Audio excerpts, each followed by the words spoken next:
كفر الظاهرين ودفعت عن نفسي السوء بقلب مؤمن ولا حول ولا قوة إلا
إن الله غفور رحيم لا إله إلا الله لا إله إلا الله لا إله إلا الله محمد رسول الله حسبنا الله ونعم الوكيل حسبنا الله ونعم الوكيل حسبنا الله ونعم الوكيل نعم المولى ونعم النصير ولا حول ولا قوة إلا بالله العلي العظيم يا ربي بالمصطفى بلغ مقاصدنا واغفر لنا ما مضى يا واسع الكرم يا رب بالمصطفى بلغ مقاصدنا واغفر لنا ما مضى يا واسع الكرم يا رب بالمصطفى بلغ مقاصدنا واغفر لنا ما مضى يا واسع الكرم آمين يا مجيب الصائمين بسم الله الرحمن الرحيم حضرة النبي المصطفى محمد صلى الله عليه وسلم وعلى صحبه أزواجه وذريته ثم شيخنا ورسولنا ومرب رحمه ولا صور الفاتحة أعوذ بالله من الشيطان الرجيم بسم الله الرحمن الرحيم الحمد لله رب العالمين الرحمن الرحيم مالك يوم الدين إياك نعبد وإياك نستعين اهدنا الصراط المستقيم صراط الذين أنعمت عليهم غير المغضوب عليهم ولا الضالين آمين. Yang kami hormati segera pengurus beserta jamaah Masjid Jami Al-Fitrah yang semuanya mudah-mudahan senantiasa mendapatkan rahmat serta maghfirahnya Allah Subhanahu wa Ta'ala. Amin. Pada pengajian kita malam Sabtu yang lalu, kita sudah membahas mengenai apa itu zuhud. Malam ini kita lanjutkan pengajiannya sampai kepada ayat-ayat Al-Quran yang menjelaskan atau yang mengajak kita agar bisa menjadi orang yang zuhud. Yang ada kitabnya silahkan dibuka di halaman 231. Ya, kemarin babnya sudah dibahas dalam satu kali pertemuan, sekarang tinggal ayat-ayatnya. Sudah ketemu ya, Pak?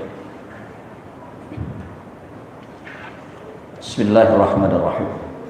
Qala Allah Ta'ala, Allah Subhanahu wa Ta'ala berfirman, A'udzu billahi minasyaitonir rajim.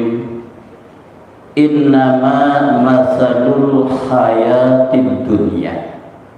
Sesungguhnya perumpamaan dari kehidupan dunia itu kama in anzalnahu minas samai, adalah seperti air hujan yang kami turunkan dari langit, fakhtalata bihi nabatul ardi, lalu tumbuhlah dengan suburnya karena air hujan itu tanaman-tanaman bumi, mimma ya'kulun nasu wal an'amu, di antaranya ada yang dimakan oleh manusia dan binatang ternak, hatta idza akhadhatil ardu zukhrufaha, hingga apabila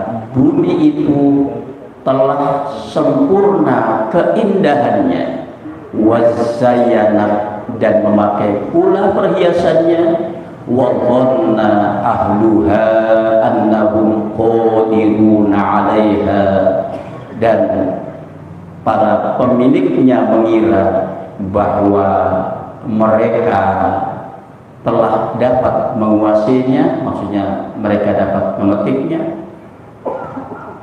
Ataha amruna, lalu tiba-tiba datanglah azab kami, lailan aw naharan, baik itu di waktu malam ataupun di waktu siang.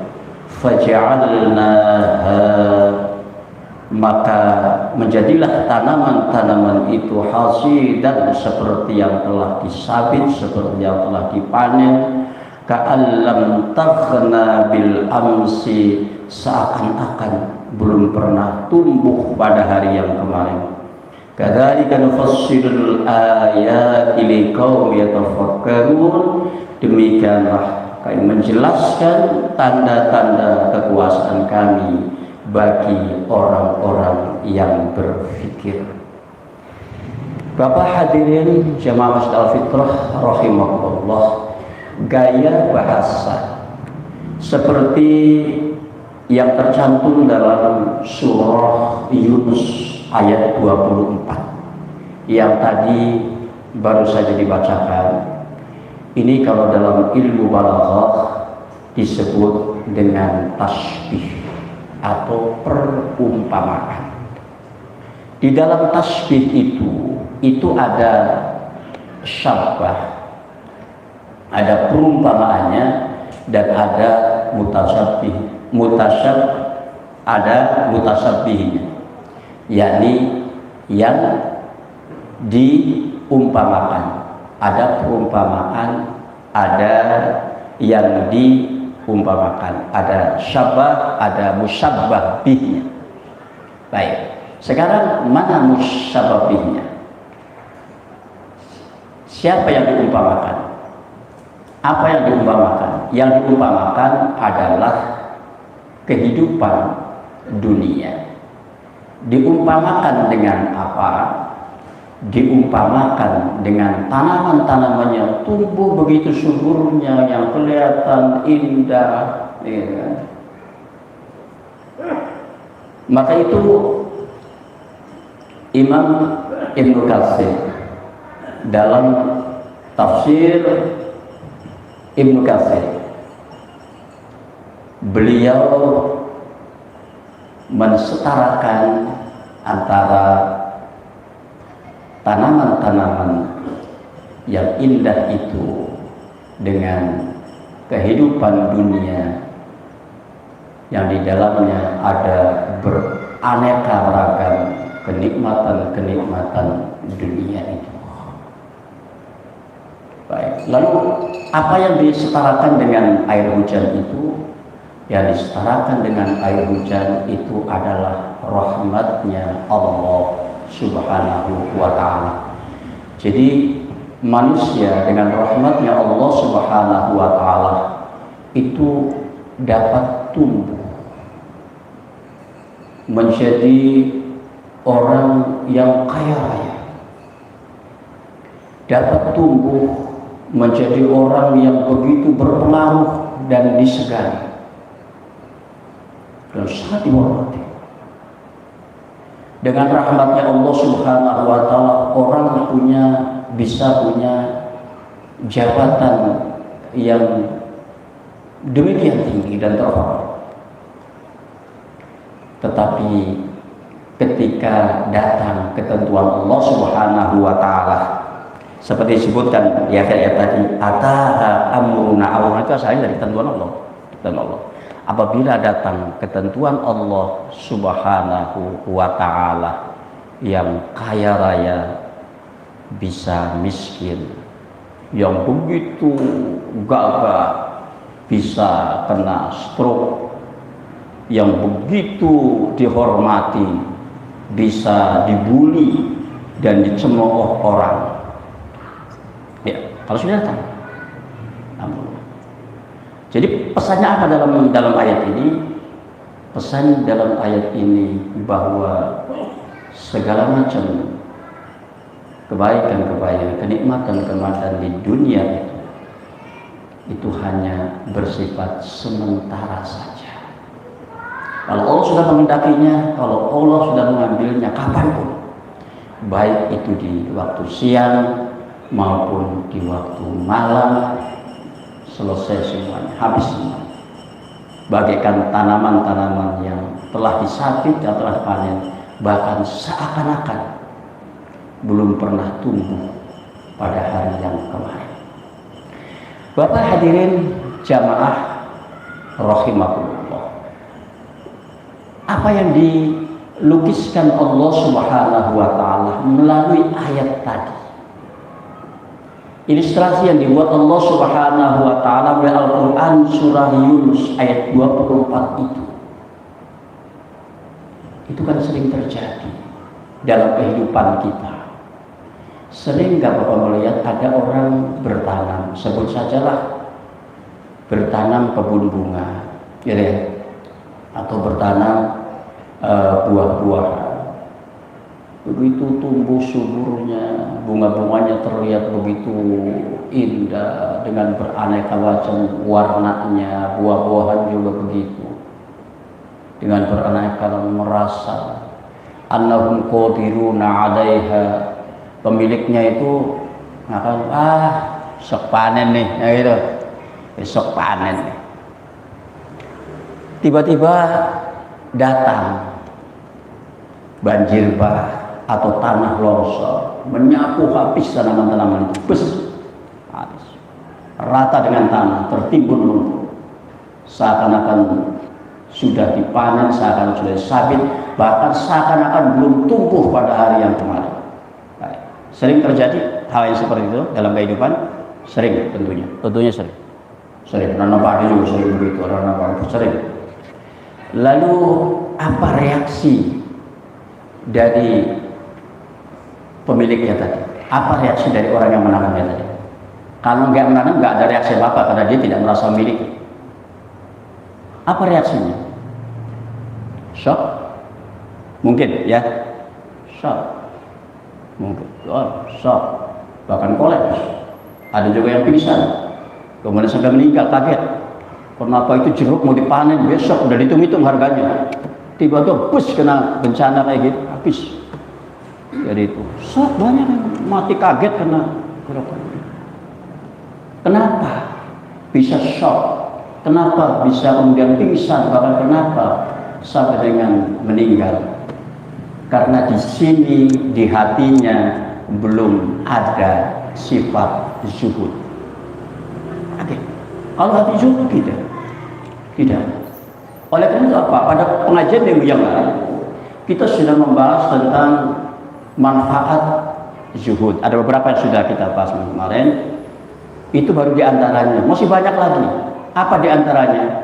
Manfaatnya sifat zuhud itu adalah untuk mengantisipasi jika terjadi hal-hal yang tidak diinginkan, jika terjadi hal-hal yang buruk itu atas diri seseorang, dia sudah siap mental, dia tidak shock, dia tidak kolaps, apalagi sampai pingsan kemudian meninggal. Tidak. Apa orang zuhud demikian? Iya.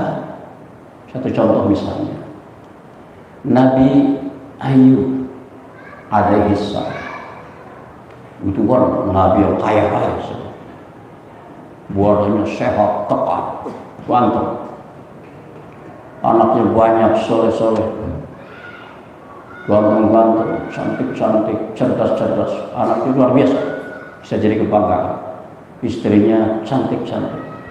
Tapi apa ketika Allah Subhanahu wa Ta'ala menguji dengan hartanya?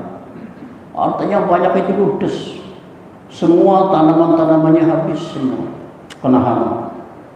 Binatang-binatangnya, apa namanya itu, ternaknya itu juga mati terserang penyakit, habis semua sampai nggak punya apa-apa. Shock apa tidak Nabi Ayub? Enggak, dia tetap istiqomah, dia tetap semangat dia dalam beribadah kepada Allah Subhanahu wa Ta'ala. Enggak kaget, apalagi kerojotan. Gitu. Banyak kan? Pernah Bapak lihat di televisi itu? Ya, lihat pemberitaan televisi, ada orang yang rumahnya atau tokonya kebakaran. Lalu apa reaksinya? Ada yang nangis, ada yang kerojotan, gini jirak-jirak kayak begitu. Ada yang sampai pingsan, lalu digotong-gotong orang. Kenapa? Gak ada cuma Nabi Ayub habis hartanya, gak apa. Oke, setelah hartanya habis, anak-anaknya satu persatu dipanggil Allah Subhanahu wa Ta'ala. Meninggal semua kena terserang apa namanya wabahnya. Habis semua anak-anaknya meninggal semua. Shock beliau? Enggak. Sampai setan menggodanya. Ayub, kenapa sih kamu masih begitu semangat ibadah kepada Allah Subhanahu wa Ta'ala? Masih saja kamu menyembah Allah itu. Padahal Allah itu nggak sayang sama kamu. Kata setan. Lihat hartamu itu dulu yang begitu banyak, habis semuanya udah semuanya. Sekarang anak-anakmu semua meninggal semuanya. Masih aja kamu mau menyembah Allah, masih aja kamu beribadah kepada Allah Subhanahu wa Ta'ala. Apa jawab Nabi Ayub? Hartaku semua yang memberikan adalah Allah Subhanahu wa Ta'ala. Aku ikhlas. Kalau Allah yang mengambilnya, anak-anak musuh adalah amanah dari Allah Subhanahu wa Ta'ala. Aku ikhlas. Kalau Allah yang mengambilnya, gak berhenti sampai situ. Coba yang lain. Diuji lagi Allah Subhanahu wa Ta'ala penyakitnya, masya Allah, penyakit. Borok semuanya, bolak dari mulai bulu pun sampai ujung kaki. Borok, penyakit borok. Baunya busuk semuanya, kecuali lidah dengan hatinya tidak busuk. Sampai apa? Diusir orang dari kampungnya. Kenapa? Orang menganggap itu penyakit kutukan, takut menular, diusir dari kampung. Diusir dari kampung, istrinya juga jijik juga, nggak betah juga, minggat semua istrinya saja. Sokan Nabi, ayo, enggak, beliau tetap semangat. Ibadahnya kepada Allah Subhanahu wa Ta'ala meskipun ujiannya demikian silih berganti. Itu syukur. Kenapa boleh orang yang syukur? Jadi syukur itu adalah untuk menyiapkan mental orang yang bersangkutan. Jika terjadi di antaranya, jika terjadi hal-hal yang tidak diinginkan, jika terjadi hal-hal yang buruk terjadi pada dirinya, dia tidak kaget, dia tidak shock, dia tidak kolek. Karena di sini sudah ada sebab. Satu. Apalagi di antara manfaatnya zuhud itu di samping tadi, di antara zuhud yang lain adalah agar tumbuh dalam diri seseorang itu sifat-sifat yang mulia. Apa kalau nggak ada zuhud itu nggak tumbuh sifat mulia? Nggak bakal. Apa sifat mulia yang ditumbuhkan dari sifat zuhud itu? Di antaranya adalah sifat syakhi. Syakhi itu sifat dermawan, dermawanan. Kalau nggak zuhud bisa nggak? Gitu. Aduh, sampai kapanpun merah deset itu susah nasi. Lu ada orang nggak di sini, di sana jauh. Ada orang nih punya pohon jambu air depan rumahnya. Banyak kan kalau jambu air mah nggak ada musimnya, terus kan banyak. Anak tetangganya ketika itu diteriakin, wah, marah-marah. Sampai apa? Ya untung tetangganya itu nggak baperan. Kalau tetangganya baperan kan berantem terus sama ini. Timbang jambu doang, kucing juga nggak bakalan doyan. Bener kan?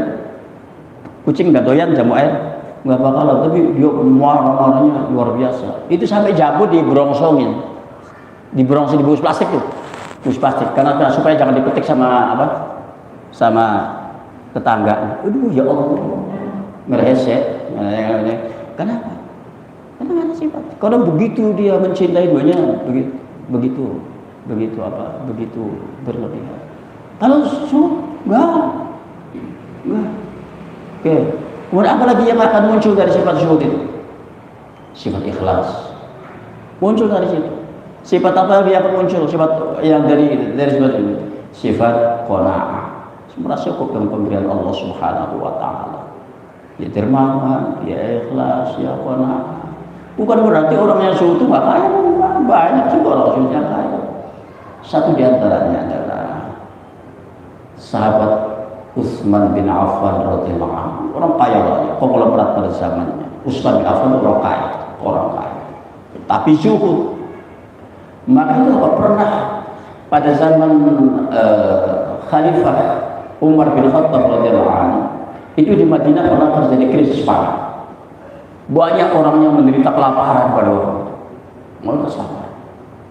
Maka apa? Utsman bin Affan radhiyallahu anhu, ketika beliau mendengar Madinah sedang dilanda kelaparan,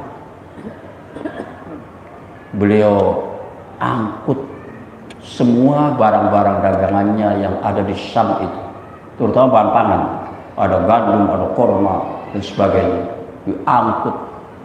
Dulu kan belum ada truk ya, belum ada kontainer. Jadi diangkutnya pakai onta. Berapa onta yang diangkut? Diangkut dengan menggunakan 1000 onta.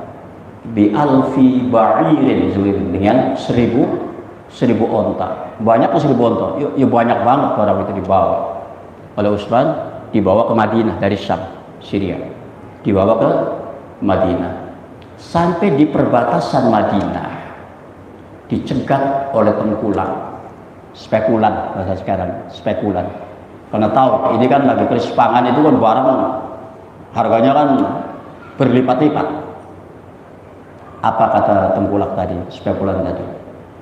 Wahai Utsman, sekarang saya mau borong barang dagangan kamu ini, dan saya akan berani membayarnya dengan harga 2 kali lipat dari harga normal. Jadi kalau yang 1.000 dia mau dibayar 2.000. Kalau 1 juta mau 2 juta. Kalau 9 mau 2 miliar. Apa jawab Utsman? Uridu aksar min. Saya ingin yang lebih banyak dari itu. Baik kalau begitu Utsman, sekarang saya bayar dengan harga 3 kali lipat dari harga normal. Apa kata Utsman? Macamnya sama. Uridu aksar min. Saya ingin yang lebih banyak daripada itu. Waduh, kata Tengkulak tadi, masih belum maju aja sudah. Kalau gitu 4 kali lipat daripada harga normal. Jawabnya sama Utsman. Uridu aksar min. Saya ingin yang lebih banyak daripada itu. Akhirnya dia ngomong, Utsman, emang di sini ada ya tengkulak yang berani bayar dengan harga yang lebih tinggi daripada saya? Utsman menjawab, ada. Kaget tengkulak tadi. Hah? Ada. Siapa itu? Utsman menjawab, alladzi qala, yaitu zat yang mengatakan man jaa bil hasanati falahu 'asyru amsalihha. Dia baca itu kan. Man jaa bil hasanati falahu 'asyru amsalihha. Barang siapa yang datang ya, memberikan satu kebaikan, maka Allah akan membalasnya. Maka dia akan mendapatkan balasan 10 kali lipat. Lebih banyak kan kata semua. Makanya apa? Itu semua barang-barang dagangan tadi nggak ada 1 liter pun yang dijual. Semua dibagi-bagikan semua kepada penduduk Madinah yang sedang kelaparan, itu majalan, gratis semua. Apa? Dari apa muncul sifat syak itu? Dari zuhud. Kalau nggak zuhud mah nggak bakalan. Jangan kan itu uangnya banyak, jamu air aja diteriakin. Ya, jamu air diteriakin. Iya, karena susah. Makanya nggak bisa. Ya itu bahasa India. Bahasa ini apa itu? Medit, telit, kucrit. Korek. Iya, bahasa India. Baik. Bisa itu. Kita lanjutkan ya ayatnya nanti kalau kepanjangan nggak selesai nanti ini. Baik, ayat berikutnya.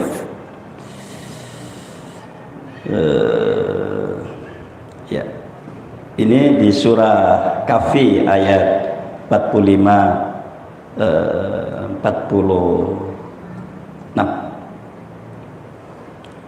Qala ta'ala, Allah subhanahu wa ta'ala berfirman, a'udzu billahi minasyaitonir rajim. Wadrib masalul hayatid dunya. Buatlah perumpamaan kepada mereka, atau berilah perumpamaan kepada mereka, manusia maksudnya, tentang kehidupan dunia. Adalah kama in anzalnahu minas samai, adalah seperti air hujan yang kami turunkan dari langit. Fakhtalata bihi nabatul ardi, lalu menjadi suburlah tanaman-tanaman bumi itu. Fasbaha hashiman tadruhur riyah, lalu ia menjadi kering dan diterbangkan angin. Wa kana Allahu ala kulli syai'in muqtadira, dan adalah Allah maha kuasa atas segala sesuatu. Al-malu wal banuna zinatul hayatid dunya, harta dan anak-anak adalah perhiasan dalam kehidupan dunia. Wal baqiyatus shalihatu, tetapi amalan-amalan yang kekal lagi soleh, khairun 'inda rabbika sawaban, adalah lebih baik pahalanya di sisi Tuhanmu, wa khairun amala, dan lebih baik untuk menjadi harapan. Bapak hadirin rahimakumullah, pada pengajian minggu lalu saya sudah menjelaskan bahwa caranya Allah subhanahu wa ta'ala mengajak hambanya untuk jadi orang yang zuhud itu melalui 2 cara. Masih ingat pengajian kemarin? Apa itu? Yaitu pertama, Allah menjelaskan tentang keburukan-keburukan dunia, dan yang kedua adalah Allah menerangkan tentang kebaikan akhirat. Nah, malah sudah dibahas. Nah, dalam ayat yang tadi dibaca jelas sekali ya. Allah mengatakan biota-biota itu begitu, bagaikan tanaman yang tumbuh, ya toh? Setelah disirami dengan air hujan kemudian dia tumbuh suburnya, lalu menjadi kering dan diterbangkan angin. Hidup kan begitu. Orang hidup dengan rahmat Allah Subhanahu wa taala bisa tumbuh. Yang tadinya bayi kecil bisa tumbuh gede sampai menjadi remaja, ya toh? Ya. Yang cantik, yang ganteng, masya Allah, badannya keker, badannya cantik, gemulai, ya kan? Masih muda, udah tua, peot, keriput, lalu apa? Lalu gempor, iya kan? Gempor, lalu apa? Lalu meninggal. Itu benar seperti itu. Seperti tanaman-tanaman yang tumbuh subur lalu menjadi apa itu namanya kering lalu diterbangkan angin. Seperti itu. Wal baqiyatus shalihat. Tetapi amalan-amalan yang kekal lagi soleh khairun inda rabbika sawaban wa khairu amala, adalah lebih baik pahalanya di sisi Tuhanmu dan sebaik-baik yang menjadi harapan. Apa itu al-baqiyatus sholihat? Amalan-amalan yang kekal lagi soleh itu apa? Kalangan ulama salaf itu memaknai al-baqiyatus sholihat itu sebagai sholat 5 waktu. Kata para sholat. Jadi yang dimaksud al-baqiyatus sholihat, adalah sholat 5 waktu. Kata para ulama salaf. Siapa sih ulama salaf itu? Ulama salaf adalah ulama yang hidup sejak zaman Rasulullah Shallallahu Alaihi Wasallam sampai dengan tahun 300 Hijriah. Jadi, ulama yang hidup pada periode itu, periode mulai dari Rasulullah sampai dengan tahun 300 disebut dengan ulama salaf. Sesudahnya kemudian disebut dengan ulama khalaf. Baik. Karena rentang waktunya dihitung dari zaman Rasulullah sampai dengan tahun 300 Hijriah, maka yang namanya ulama salaf itu bisa saja dari kalangan para sahabat, bisa saja dari kalangan para tabi'in, bisa saja dari kalangan tabi'in. Baik, siapa sahabat itu? Sahabat adalah orang yang pernah bertemu dengan Nabi meskipun satu kali. Kemudian dia beriman kepada Allah dan Rasulnya dan wafat dalam keadaan Islam. Itu namanya sahabat. Sesudah periode sahabat, periode berikutnya adalah periode tabi'in. Siapa tabi'in itu? Tabi'in adalah orang yang pernah bertemu dengan sahabat. Kemudian dia beriman kepada Allah dan Rasulnya, lalu wafat dalam keadaan Islam. Sesudah tabi'in baru periode tabi'in. Siapa tabi'in itu? Tabi'in adalah orang yang pernah bertemu dengan tabi'in meskipun satu kali, kemudian beriman kepada Allah dan Rasulnya dan wafat dalam keadaan Islam. Itu namanya tabi'in. Oke, jadi kalau imam yang madhabnya kita ambil, mulai dari Maliki, ya toh? Kemudian Hanafi, Syafi'i, Hambali. Itu dari kalangan mana beliau? Beliau adalah orang-orang dari kalangan tabi'in. Termasuk ulama salafkah? Iya, beliau termasuk. Beliau itu berempat itu termasuk kalangan ulama salaf. Imam Syafi'i lahirnya tahun 150 Hijriah. Kalau ulama salaf, imam yang empat tadi, ya, ya termasuk Syafi'i, itu belum pernah ketemu dengan sahabat, tapi beliau berguru kepada para tabi'in, maka itu beliau kemudian disebut dengan tabi'it tabi'in. Imam Ghazali gimana? Imam Ghazali itu masuk ulama salaf bukan? Imam Ghazali sudah masuk periode ulama khalaf. Kenapa? Imam Ghazali lahirnya tahun 450 Hijriah, meninggalnya tahun 505 Hijriah. Usianya nggak panjang beliau, cuma 55 tahun. Lahir 450, wafat 505. Tapi luar biasa karyanya, ya Ghazali luar biasa umurnya. Sedikit umurnya, tapi prestasinya sangat luar biasa. 55 tahun. Kita 50 tahun belum bisa apa-apa. Saya sudah lewat 55 tahun, juga belum bisa apa-apa. Saya luar biasa. 55 tahun, wah, pintar-pintarnya yang dikarang beliau luar biasa. Oke, itu ulama salaf. Kata ulama salaf. Ya, yang dimaksud al-baqiyatus sholihat artinya sholat 5 waktu. Kata sahabat Ibnu Abbas radhiyallahu anhu, yang dimaksud al-baqiyatus sholihat adalah kalimat subhanallah walhamdulillah wa la ilaha illallah wallahu akbar. Kata sahabat Ibnu Abbas. Kata sahabat Utsman bin Affan radhiyallahu anhu, yang dimaksud al-baqiyatus sholihat adalah kalimat la ilaha illallah subhanallah walhamdulillah wallahu akbar la haula wala quwata illa billah. Jadi berbeda susunan, sama kalimatnya tapi ada sedikit beda susunannya. Kok bisa beda begitu? Ya nggak apa-apa. Berkata Rasulullah SAW, ada 4 kalimat yang sangat dicintai Allah Subhanahu wa Ta'ala, yaitu subhanallah walhamdulillah wa la ilaha illallah Allahu akbar. 4 kalimat saya cintai Allah Subhanahu wa Ta'ala.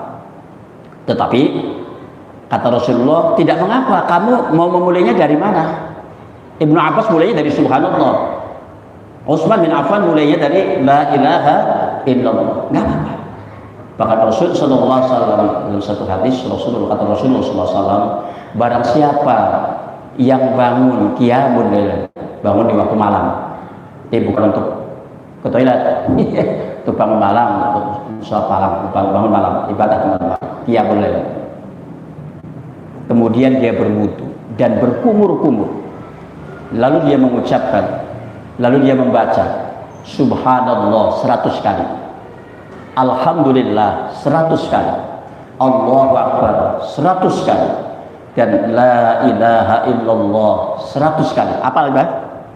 Subhanallah 100 kali, alhamdulillah 100 kali, Allahu akbar 100 kali, la ilaha illallah 100 kali. Maka kata Rasulullah, akan diampuni dosa-dosanya kecuali dosa yang berkaitan dengan darah. Maksudnya apa? Maksudnya kecuali dosa-dosa yang berkaitan dengan masalah pembunuhan, itu ada hukumnya sendiri.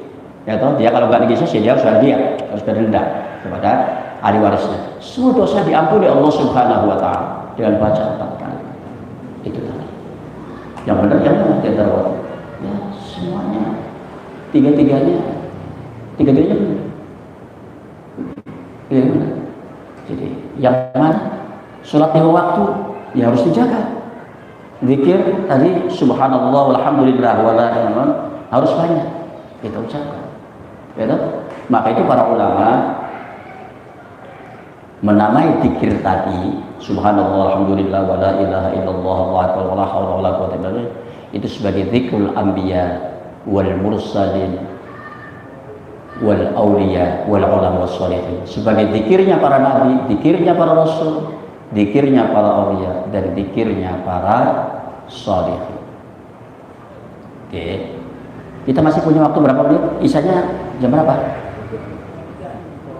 3. Jadi 6 menit lagi. Kalau saya tambah 1 lagi masih cukup nggak?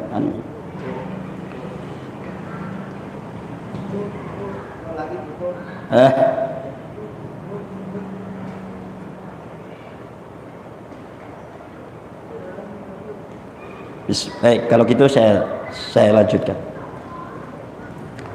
Wa qala ta'ala, dan Allah Subhanahu wa taala berfirman, i'lamu annamal hayatud dunya la'ibun. I'lamu, ketahuilah. Ini dalam surah Hadid ayat 20 ya.